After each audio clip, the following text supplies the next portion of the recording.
প্রতিদিনের চিন্তা ও প্রার্থনা। 30শে নভেম্বর, দিনের প্রধান চিন্তা। অন্তরে যখন আমরা দিব্যসত্তার আবির্ভাব অনুভব করি, তখনই আমাদের হৃদয়ে এক নূতন বিশ্বাস, নিরাপত্তা ও আত্মসমর্পণের ভাব জাগ্রত হয়। মুখস্থ করা যায়, যবে আমি বসি তব কাছে, থাকো তুমি মগ্ন কল্পনার স্বপ্ন ঘোরে, তাই তুমি পাও না দেখিতে আমায়। আমি তো জাগাই না তোমারই ঘুমের আবেশ হতে, শুধু রাখি তোমা পানে মোর প্রেম ও দৃষ্টি, রক্ষা করে যে তোমারে।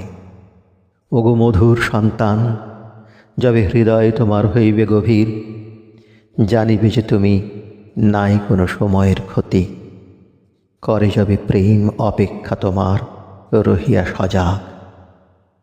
উপদেশ। আমাদের অন্তরে তিনি বিরাজ করিতেছেন। এই জ্ঞান যখন স্থায়ী হয়, শুধু আমরা নই, অন্য সকলেও ইহাতে উপকার লাভ করে। বিপদ ও বিশৃঙ্খলার মধ্যে পড়িয়া আমরা বাহিরেই তাহার প্রতিকারের উপায় খুঁজি, কিন্তু সে প্রতিকার স্থায়ী হয় না। আমাদের জীবন সত্তার মূল যেখানে, সেখানে গিয়া আমরা তাহার সঙ্গে ভিতরের যোগ স্থাপন করিব।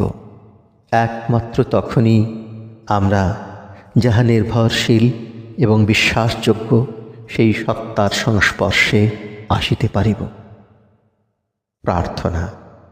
হে মোর জীবনের শক্তি ও প্রেমের অক্ষয় উৎস, তুমি আমাকে দুঃখ বিপদের মধ্যে নির্বিঘ্ন আশ্রয়ে রাখিতেছ। তুমিই আমার একমাত্র নিরাপদ স্থান। আমি তোমার শরণাগত হইলাম। আমাকে তোমার পূর্ণ হৃদয়ের কাছে টানিয়া লও। আমি যেন তোমার পবিত্র সত্তার সঙ্গে সতত মিলিত হইয়া বাঁচিয়া থাকি।